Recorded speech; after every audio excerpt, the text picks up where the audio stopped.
Eh, bueno, muy buenas noches a todos. Hoy en la clase de computación veremos la tercera parte del tema de sistemas de información o sistemas informáticos.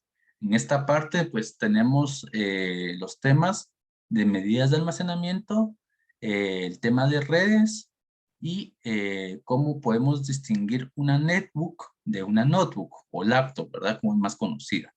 Bueno, esto lo empezamos a ver desde la página 53 del libro de computación, en la cual primero nos ponen de título una pregunta, que es muy normal en este libro, la cual es kilobytes, megabytes, gigabytes. Ese es el título. ¿Qué son estos tres nombres? Bueno, estos tres nombres hacen referencia a medidas de tamaño que tienen los archivos que nosotros manejamos dentro de nuestra computadora. ¿Y cómo se componen estos? Bueno, nuestra computadora, pues, el procesador que es el encargado de procesar toda la información, todas las instrucciones, él no puede leer como nosotros, ¿verdad? No puede distinguir una A de una B, no puede distinguir un 1 de un 0, bueno, un 2 de un 8, un símbolo, el procesador no puede leerlo. Más sin embargo, existe algo que se conoce como sistema binario. Todo lo que nosotros manejamos en nuestra computadora se representa mediante circuitos eléctricos que el procesador pues los interpreta a su forma. Los interpreta utilizando este sistema binario. El sistema binario únicamente tiene dos caracteres, que es el 0 y el 1. El 1 representa encendido y el 0 representa apagado. A continuación les mostraré una imagen para que puedan tener una referencia aún mejor y que no solamente yo les esté hablando aquí, ¿verdad?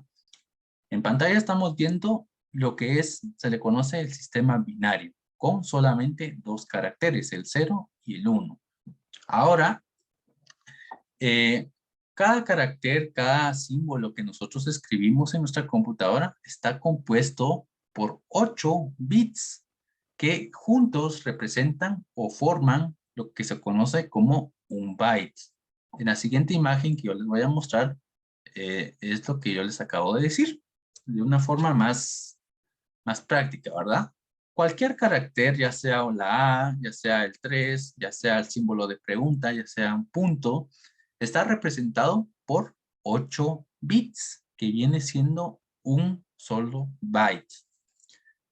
Como podrán ver, los bits son ceros y unos. Si nosotros venimos aquí y cambiamos, por ejemplo, el primer cero y lo cambiamos a un 1, ya deja de ser totalmente igual el carácter. Aquí podemos tener, por ejemplo, el carácter Z. Y si le cambiamos este primer cero por un 1, ya cambia al número 9, por ponerles un ejemplo, ¿verdad? Pero de esta forma es como se representa los caracteres dentro de nuestra computadora y más precisamente en las dos memorias que nosotros conocemos, la primaria y la secundaria, que es la memoria RAM y la memoria de almacenamiento de discos duros, memorias USB, CDs, DVDs, etcétera.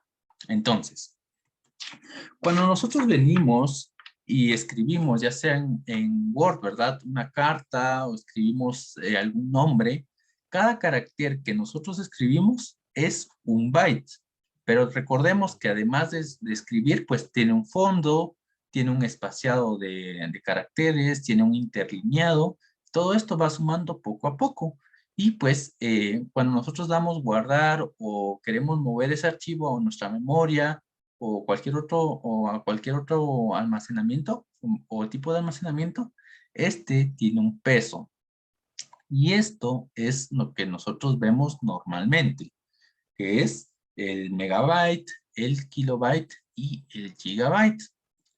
Pero ¿cómo se componen o cómo se arman estos? En pantalla están viendo una pequeña tabla que es prácticamente igual a la que tienen en la página 54 del libro de computación, donde es las medidas de almacenamiento. Vemos que la unidad mínima es el bit. Luego del bit sigue el byte. Y después del byte ya viene algo característico, que es cada 1024 unidades, cambia de nombre. En primer nivel tenemos el kilobyte, que son 1024 bits. Pero cuando ya son 1024 kilobytes, ya cambia a lo que se le conoce un megabyte. Las siglas pues son MB, KB, GB, TB, son las más comunes que nosotros vemos en nuestros celulares, en nuestros archivos, canciones o demás. Pero tienen esta peculiaridad, que cada 1024 unidades cambian de nombre. Vemos aquí en la tabla también de la página 54 que es prácticamente igual, solamente que ahí no tiene el primer nivel que es el bit, ¿verdad? Pero después del byte, cada 1024 va cambiando de nombre. Recordemos que un solo byte representa un carácter. De sencilla forma, pues podemos decir que 1024 o 1025 letras ya empezarían a ocupar un kilobyte. Y así con cada una de estos niveles. Y de esta forma nosotros representamos espacios en nuestra computadora, memorias, CDs, DVDs, Blu-ray o cualquier otro dispositivo que sirva para poder almacenar información. En la página 54 tenemos un párrafo, el último, el cual nos dice que para un ejemplo muy sencillo, que para poder llenar una carilla de texto con un interlineado normal, normalmente se utilizan 300 bytes. No, perdón, 3000 bytes. Pero para poder ejecutar un programa como por ejemplo el bloc de notas o el Word, se necesita 20 o 30 megabytes. Recordemos que son dos tipos de medidas que se utilizan tanto para poder abrir archivos o guardar, como también le sirven a la memoria RAM para poder intercomunicar la información del disco duro al procesador. Pero esto es sencillamente cómo es que se miden los archivos dentro de nuestra computadora o cómo los interpreta los dispositivos de almacenamiento en nuestra computadora. Ahora en la página 55 tenemos el siguiente tema de la clase de hoy, que son las redes. En la clase de la semana pasada vimos los dispositivos periféricos de conectividad, que son los encargados de poder conectar varios dispositivos. Cuando nosotros tenemos varios dispositivos conectados, esto forma una red. Las redes simplemente son varios dispositivos conectados entre sí que intercambian información o archivos. Ahora, estas redes se clasifican, tienen una clasificación. Tenemos primero la más pequeña, que vamos a empezar de izquierda a derecha, la LAN. La LAN es cuando tenemos pocos dispositivos conectados en un área muy pequeña. Lo más normal, una LAN puede ser en su casa, ¿verdad? En su casa tienen un router, donde tienen celulares, computadoras que están conectados en un mismo área muy pequeño, relativamente, ¿verdad? Esto forma una LAN. Una pequeña casa o una casa que tiene varios dispositivos conectados forman una LAN. Ahora, para poder pasar al siguiente nivel de clasificación, que es una MAN, que es lo que tenemos en la parte central, es cuando tenemos muchas redes LAN conectadas, o sea, varias casas, varias ciudades conectadas entre sí, varias casas conectadas en ciudades, varios edificios, varias bases, varios servidores, pues esto ya cambia a lo que se le conoce como MAN o Metropolitan Area Network, que es prácticamente muchas LANs conectadas entre sí. Y por último tenemos el área de red más grande, que es la WAN, por sus siglas en inglés, Wide Area Network, que representa el Internet global de todo nuestro mundo, ¿verdad? Varias ciudades conectadas entre sí que forman una red totalmente enorme en todo el mundo. Para poderlo representarlo aquí en esta imagen, pues tenemos un mundo, ¿verdad? En la parte central y varios dispositivos que están conectados a él, que pues representa que todo el mundo está conectado entre sí. Y esa es la clasificación más grande que tenemos de una red. Ahora, estas redes tienen una clasificación por relación funcional. Esto ya está en la página 57. Las dos relaciones funcionales que tiene una red son, la primera es cliente-servidor o servidor-cliente y la peer-to-peer, que es por sus siglas P2P, ¿verdad? La primera, cliente-servidor o servidor-cliente, es cuando varios dispositivos están conectados a uno central, que es el encargado de distribuir la información, archivos, videos, programas, pero uno en el centro es el que está distribuyéndole a los demás. Eh, por ponerles cómo sirve, ponemos que la primera computadora solicita una carta de recomendación que tenía guardada. Pues solicita al servidor esta carta de recomendación y el servidor se la proporciona a este dispositivo. Y esto es para todos los dispositivos que están conectados a este servidor.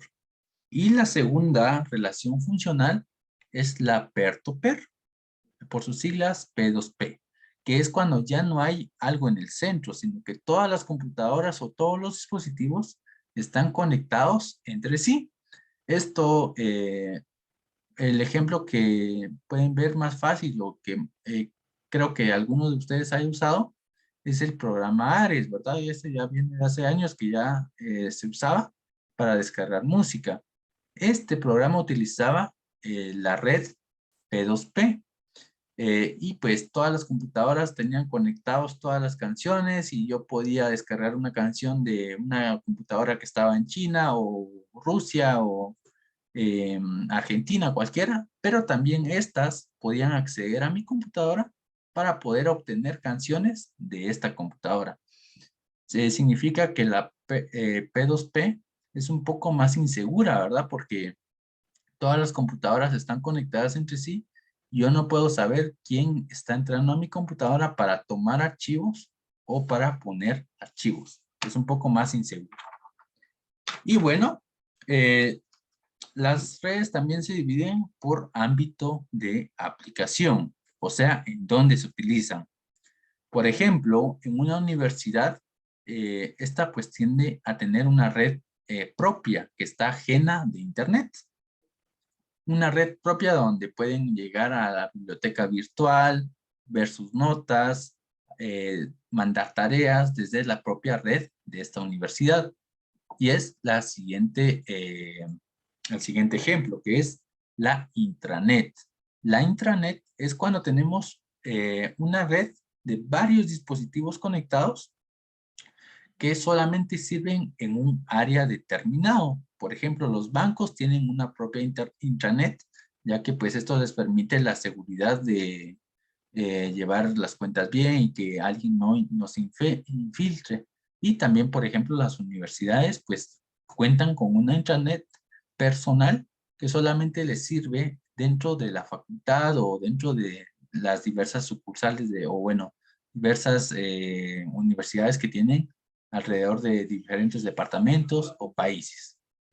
Y por último tenemos el Internet, que es prácticamente todas las computadoras, todos los dispositivos de todo el mundo que están conectados a diferentes servidores o diferentes dispositivos que sirven de almacenamiento para páginas web, para archivos, para cualquier otro tipo de información que podemos utilizar. Y eso sería todo por el tema de redes. Ahora, desde la página 58, 59 a la página 62, nos dicen cómo poder crear la primera clasificación de red de cliente-servidor. O sea, dentro de nuestra propia casa yo puedo tener una computadora central donde pueda almacenar archivos que no necesariamente sí o sí tengo que tener en mi computadora, pero solamente me están ocupando espacio y pues los puedo mover a este servidor. En estas páginas pues nos dicen cómo realizar esto. Esto pues lo podemos ver en otra clase, en otra siguiente clase, ya que es un tema un poco extenso y no nos daría la clase del día de hoy. Y ya por último, el tema del día de hoy es cómo nosotros podemos diferenciar entre una netbook y una notebook. Esto se encuentra en una tabla en la página 65 del libro. Para ello, pues, tenemos estas características que son muy notables a simple vista. Primero tenemos que la netbook es más pequeña. Tiene una pantalla un poco más pequeña, pero que también es más liviana. Además de eso, la batería tiende a durar mucho más que una laptop o una notebook, ya que la característica principal de una netbook es que solamente sirve para un trabajo en específico. O sea, en una empresa, a los empleados o gente que trabaja para la empresa, les pueden dar una netbook para ya sea para mandar informes, para redactar cartas o cualquier otro tipo de trabajo que puedan hacer en una laptop, perdón, pero que sea más restringido. O sea, que en una netbook solamente puedo tener un trabajo o solamente sirve para un trabajo en específico. Por ello, pues la batería pues tiende a tender a funcionar más o a durar más, porque solamente sirve para un trabajo en específico. Lo que nos sucede con la laptop o notebook, porque depende de los archivos que tenga instalados, pues va a funcionar para un área determinado o va a funcionar para varios trabajos diferentes. Características malas de una laptop es que la batería tiende a durar menos, por lo mismo que tiene varias tareas diferentes que realizar. La pantalla es más grande y que también es más pesada la computadora. También pues existen las diferencias internas de los componentes que tienen estas, pero esto ya lo vimos en las clases anteriores en el tema de características de una computadora. El procesador, memoria RAM y disco duro. Y pues bueno, eso sería todo por hoy.